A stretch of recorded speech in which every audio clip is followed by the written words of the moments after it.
شہنشاہ کونین کی بیٹی ہے، لیکن غریبی کا یہ حال ہے کہ دوپٹہ جو اوڑھے ہوئے ہے تو سر اگر ڈھانکتی ہے تو پیر کھل جاتا ہے، اگر پیر ڈھانکتی ہے تو سر کھل جاتا ہے، لیکن صبر کیا ہے مصیبت پر، شکر کیا ہے نعمت کے اوپر۔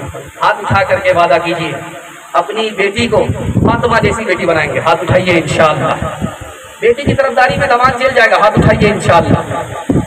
افلاس سے تھا سعید پاک کا یہ حال، گھر میں کوئی کنیز نہ کوئی غلام تھا، گھسے گھسے گئی تھی ہاتھ کی دونوں ہتھیلیاں، چکی کے پیسنے کا جو دن رات کام تھا، اٹ جاتا تھا لباس مبارک غبار سے، جھاڑو کا مشغلہ جو ہر صبح و شام تھا، یوں کی ہے اہل بیت مطہرین زندگی، یہ ماجرائے دختر خیر الانام تھا۔ پیغام ختم ہو گیا عورتوں کے حوالے سے۔